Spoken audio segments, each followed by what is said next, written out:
Bien, bonjour à tous. Alors aujourd'hui, on se retrouve encore une fois en vidéo pour la suite du cours de statistique.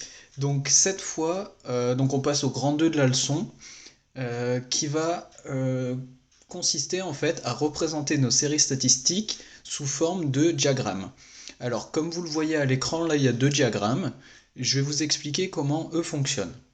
Donc alors le premier c'est ce diagramme-là, celui sur la gauche.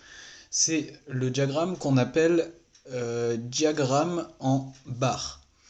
Donc en fait celui-là il est tout simple. Donc là ce diagramme en barre c'est une façon de représenter la série statistique qu'il y a juste au-dessus. Donc cette série statistique c'est celle où il y a le nombre d'animaux par foyer. Ça c'est celle du questionnaire que vous avez rempli avec moi. Donc celui-là il est très simple à comprendre. Là on voit qu'il y a que des maisons où il y a 0 animaux, eh bien il y en a 14. Donc des maisons où il y a un animal, il y en a 5. Des maisons où il y a 2 animaux, il y en a 8, etc. etc. Donc ça, je vais pas développer tellement plus parce que vraiment c'est très simple et je pense que vous êtes capable de le comprendre très vite. Le plus compliqué, c'est le deuxième, le diagramme circulaire. Alors là, comment on va faire notre histoire? Donc en fait, il va falloir que chaque partie représente la proportion qui à chaque fois est associée à l'effectif qui est donné là. Donc il va falloir qu'on travaille avec les fréquences. Donc pour pouvoir faire un diagramme circulaire, on va devoir calculer les fréquences. La fréquence, comment on fait? On fait 14 divisé par 39 parce que l'effectif total était 39.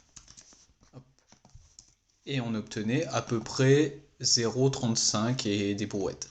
Hop, on continue comme ça, on calcule toutes nos fréquences et on obtient tout ça.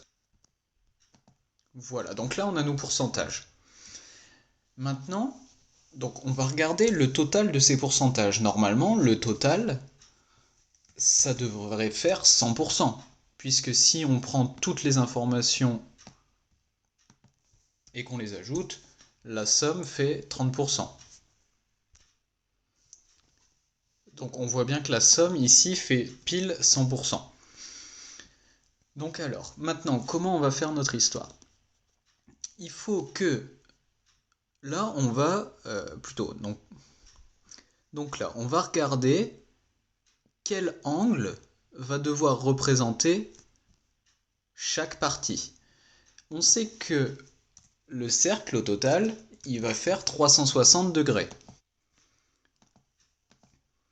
Donc nous, là maintenant, ce qu'on aimerait bien, c'est savoir combien 1% va représenter en degrés.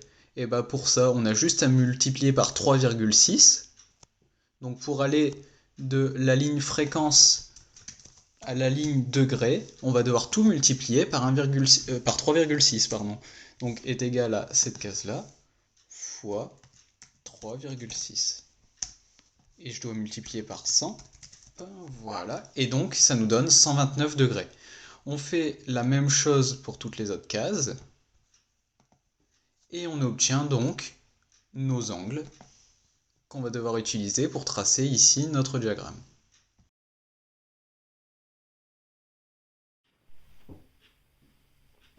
Bien, donc maintenant on va voir comment faire pour tracer à la main le diagramme circulaire. Donc on a notre tableau avec nos valeurs ici, et donc on va commencer d'abord par tracer un beau cercle.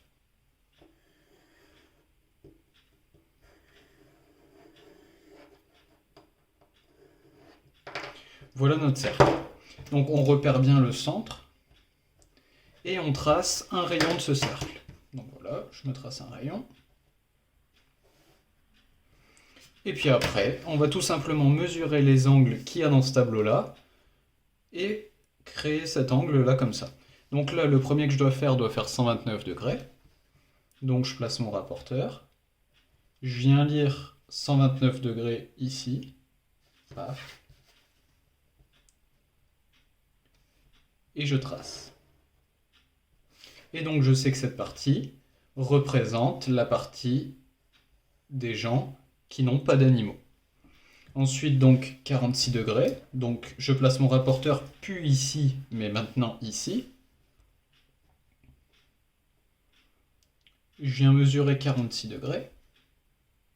Paf. Et je trace.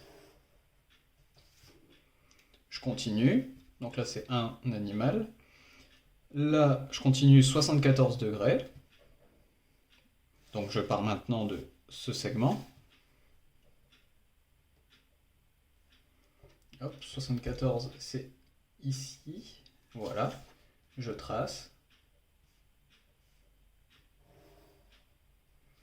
18.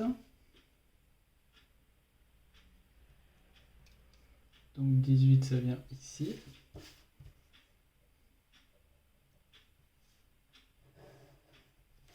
Un deuxième de 18, ici.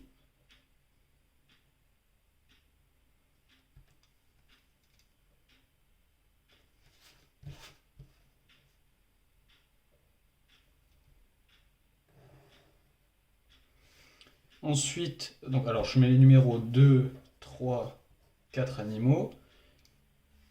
Il n'y a personne qui a 5 animaux, donc 0 degré. Et maintenant, il ne nous reste plus qu'à vérifier que cette partie-là fait bien 74 degrés. Pour voir si on ne s'est pas trompé. Donc, on va mesurer. Paf. Et là, on arrive là. 75 degrés, donc c'est ça, 74, on est à peu près bon. Et donc ça, c'est la partie des 6 ou plus. Et voilà notre diagramme circulaire, qui ressemble drôlement d'ailleurs à celui que le logiciel avait tracé pour nous. Donc après, on peut s'amuser à mettre de la couleur, etc. Lui donner un titre, mais voilà comment on trace un diagramme circulaire. Donc je vous remercie d'avoir suivi cette vidéo. Je vous mettrai le cours à recopier dans votre cahier rapidement. Et puis je vous invite également à faire les exercices qui sont mis en ligne dans le cahier avec la vidéo. À bientôt.